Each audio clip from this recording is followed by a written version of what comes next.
முதலமைச்சர் முக்கியமான முடிவுகள் எடுக்க முடியுமா? உச்சி குடுமையை பிடிச்சி ஆட்டிக்கிட்டே இருப்பான். உங்களுக்கு முதலமைச்சருக்கான எல்லா பந்தோபஸ்து ஏற்பாடு வச்சுங்க. ஆனா அரசினுடைய எல்லா முடிவுகளையும் நாங்க தான் எடுப்போம். மாநில முதலமைச்சரையே மிரட்டி பாஜகவோடு கூட்டணி வைக்க ஒப்பந்தம் போடக்கூடிய அப்படிப்பட்ட அந்த ஆக்டோபஸ் பாஜக இருக்கிறதே, அந்த பாஜகவோடு நீங்க கூட்டணி சேர்ந்து ஆட்சி நடத்தினா உங்களால கூட்டணி ஆட்சி நடத்த முடியுமா? நான் என்ன சொல்றேன்னா, ஒரு கற்பனை பண்ணி பாருங்களேன்.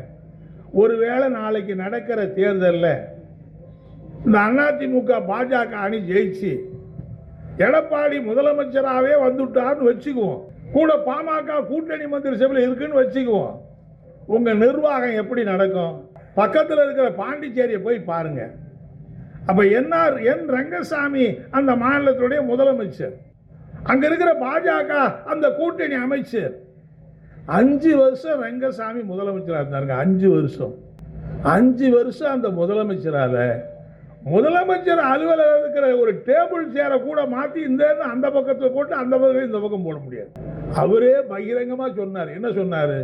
நான் முதலமைச்சராக இருந்து என்ன பிரயோஜனம்? ஒரு அதிகாரியை கூட ஒரு இடத்தை விட்டு இன்னொரு இடத்துக்கு மாற்றுவதற்கு எனக்கு அதிகாரம் இல்லையே. ஒரு முதலமைச்சர், பாண்டிச்சேரியுடைய மூத்த அரசியல்வாதி, நெடுங்காலமாக காமராஜர் காலத்திலிருந்து கட்சியில இருந்தவர், 2வது முறை முதலமைச்சராக இருக்கிறவர். அவர் உங்க கூட்டணி ஆட்சியில் என்ன சொன்னார்னா, ஒரு அதிகாரியை டிரான்ஸ்பர் பண்ற அதிகாரம் கூட என்கிட்ட இல்லையே. இதுதானே பாஜக என்ஆர் காங்கிரஸ் கூட்டணி அரசு. பாஜக ஆள் கூட்டணி வைத்திருக்கிற ஆட்சி இல்லை. எங்கேயாவது அந்த முதலமைச்சர் செயல்பட முடியுமா? உச்சி குடுமையை பிடிச்சி ஆட்டிக்கிட்டே இருப்பான். முதலமைச்சர் வேணா அவன் என்ன சொல்லிட்டான், நீ முதலமைச்சராயிரு, உனக்கு நல்ல கார் வச்சுக்க, மினிமம் சொல்லி அந்த காரில் வேகமாக போங்க, போலீஸ் பாதுகாப்பு வச்சுங்க, உங்களுக்கு முதலமைச்சருக்கான எல்லா பந்தோபஸ்து ஏற்பாடு வச்சுங்க. ஆனா அரசினுடைய எல்லா முடிவுகளையும் நாங்க தான் எடுப்போம். ரங்கசாமி பத்திரிகையாளர் கூட்டத்தில் பேசலையா? சட்டமன்றத்திலேயே சொல்லவில்லையா? அவரே சொன்னார், நான் பாஜகவோட கூட்டணி சேர்ந்தது பாண்டிச்சேரிக்கு மாநில அந்தஸ்து கிடைக்கணும்னு தான் போனேன். ஆனா 5 வருஷம் நான் இருந்து பார்த்துட்டேன்.